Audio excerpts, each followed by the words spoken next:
In these two videos, we're going to look at the process of decay of a radioactive substance, specifically carbon-14, and we can use that for dating things and also for finding out about how old diamonds are. We'll also talk about radioactive tracers like iodine-131 in the body.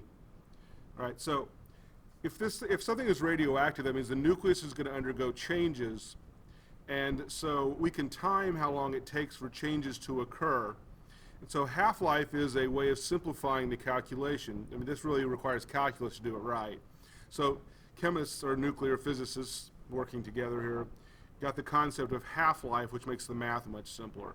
So the half-life is defined as the time it takes for half of a sample to decay. So if we had 100 nuclei that were radioactive, after one half-life, we would have 50. And so then we could continue to look at the sample, and we would find, again, after one half-life, it would have decayed in half again to 25 nuclei. Okay, two half-lives does not equal one complete, annihilation.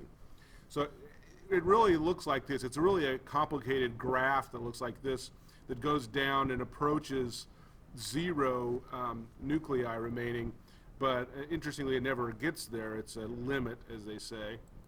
Okay, so the half-life of an element is a property of it. If you turn to page 677, and I would suggest you pause and do that. 677, table 19.3. I will pause here for a second while you do that. You can see on that page that the half-lives vary from, on this one, then they've only given you 5, from 3.6 days to 1,600 years. So this is just a small sample. There are many things that last less than a fraction of a second, and there are others that last for billions of years. So the concept of hotness refers to how quickly something decays. If something decays quickly, it's referred to as being hot. Something that decays slowly would be cooler, if you will. All right, so let's have a look at a couple of problems. And there's a lot of ways to go about doing half-life problems, and I'm going to try to keep these as simple as possible for us. So it says the half-life of an isotope is 8 hours. If a sample originally contained 10,000 nuclei, how many nuclei remain unchanged after 1 day? So I'm going to look at this, and then there's some things I need to know. I already do know. For example, I know that 1 day is 24 hours. So 24 hours divided by the 8 hours that's given up here for the half-life tells me this is 3. 24 divided by 8 is 3 half-lives. So there are 3 half-lives are going to occur. So again, keep this simple. An easy way to do this is just say this. We had 10,000 nuclei to start. And so after one half-life, I have half of that. That's 5,000. So this is one half-life. And then after another half-life, I'll cut that in half again. That's 2,500. So that's the second half-life. And so then after the third half-life, and I know that because I did this back here, so next would be 1,250. So this would be the third half-life. So this is my answer right here.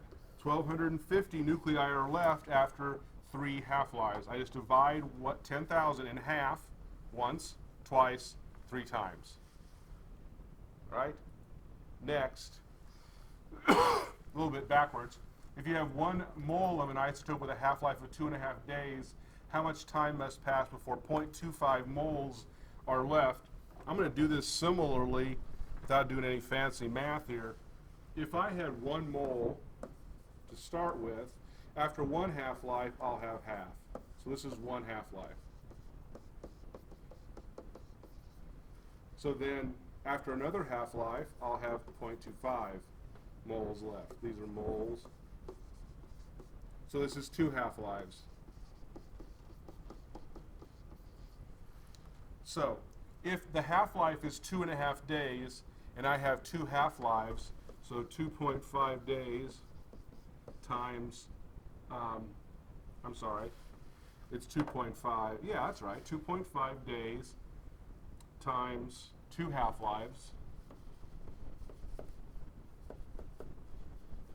So 2.5 times 2 is going to equal 5 days.